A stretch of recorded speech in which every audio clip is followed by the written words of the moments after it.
Hello, mi pite hozo si na bon chawin kahin lim kit novin tu ni chana hi chi channel hin to so jing hozo si na chung chi over akipa thu kahin sayin na hozo si pan la anazal hin tu hin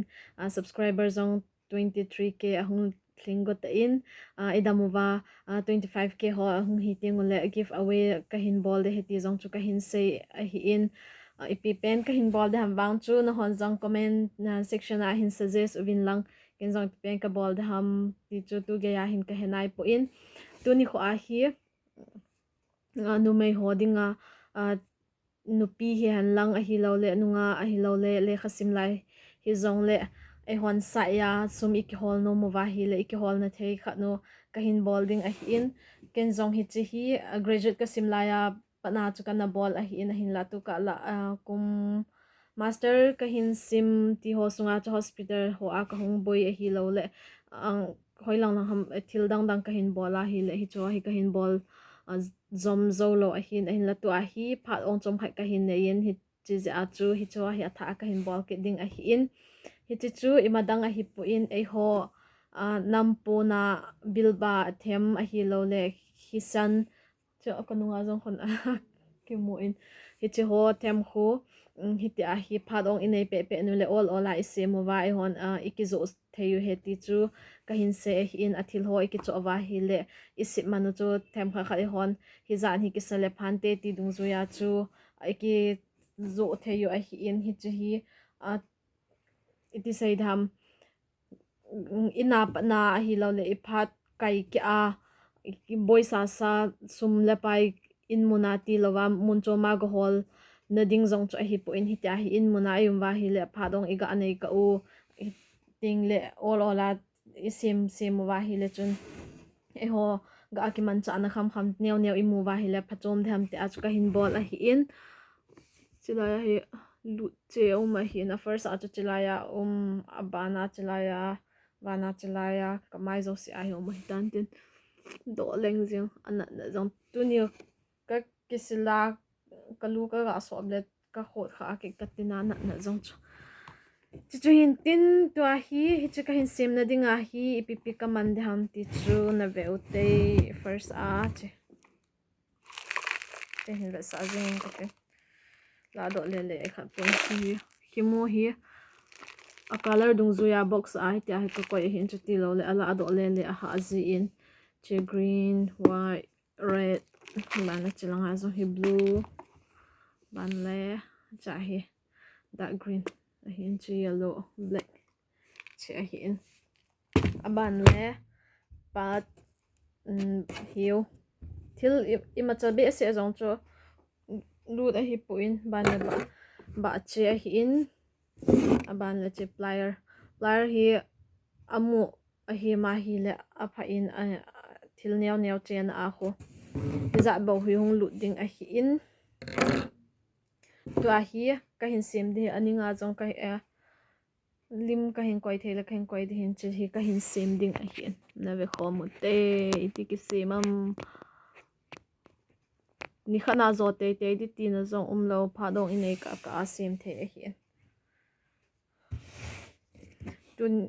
face wash ka ki order le a chom bele in thon wing kalunga nan ka return go zong le ki return thelo asum refund kan bolding o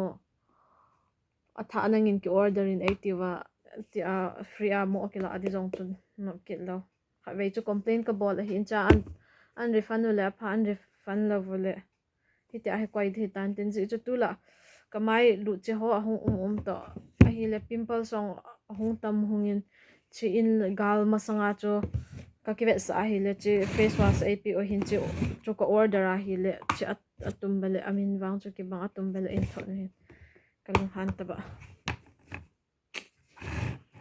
ilung han ale bol theim lo amazon te mam hi tu ka la ki su lo chu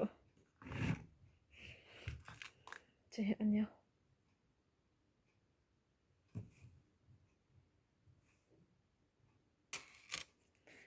che hin che cho akanga hin to a hi avoma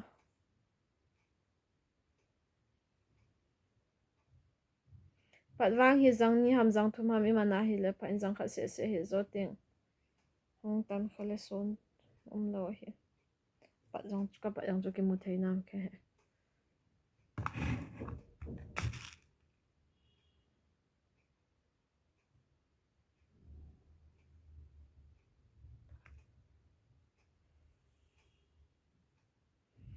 tunya hi asip dan ti ho I khat ho chu ka hin I khat lo di hin izem tia koi tabang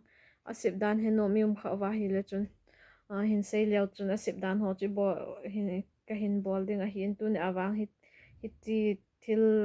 aniaw nia wa pat na zong e hon zong in muna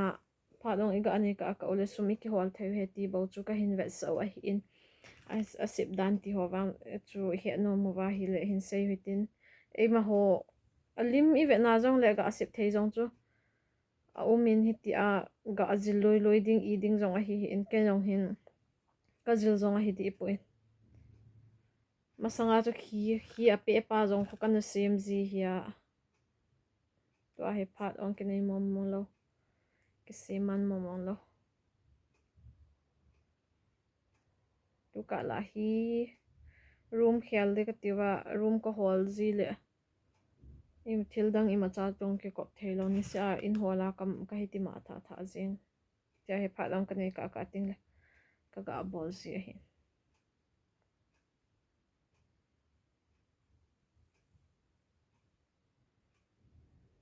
chai thei do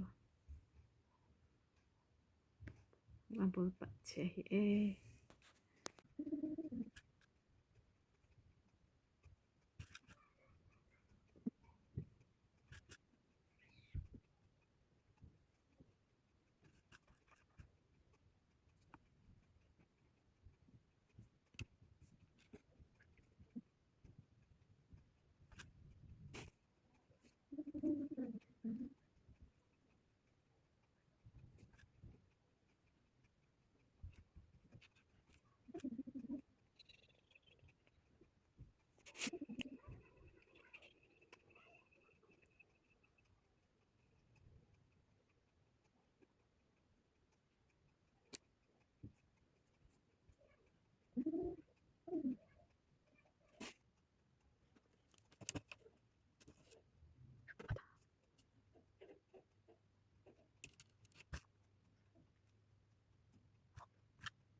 bil ba chu ka sem chai ta in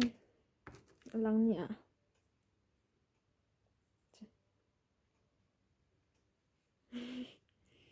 che in aban le hi cho hi ata pa hi in bazara akizo aman thom ho ko hi in ti lam na dung a hi lo le ga po do na dunga ata pa khuman tam za khu ho ko po do de kasi numin ti za chu chu ho he tam do ina man zi o hi in lam na dung a hi lo le ga ba na dunga nam von ke wan mo mu le ti ho a khu ai kem aman zi hin chu asawa chom umin to hi cho hi packing ka him bolding a hi in packing ka balding banting la ka ga thot do ding hi chi cha hi bowin a ha ta jong cho hi point ka sei banga chu koi ta bang ina ti a phat ong ne ya balding tam nei be se lo ki ti ta tin koi ma cha cho ama point phat ong aga amu nei jing phat ong amu jing ho chun hi cho hi bolwa e ho ki man cha na ding nyaw ik hol theu heti chu ka hin se hin ti koi khom ting ha hi achom zong achom asa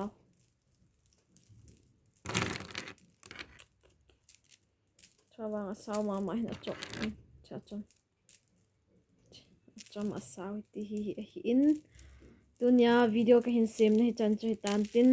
achai chan hin ve pi ho zo se chuna ki pa thu ka hin sein aban video te ne ki muto ki taute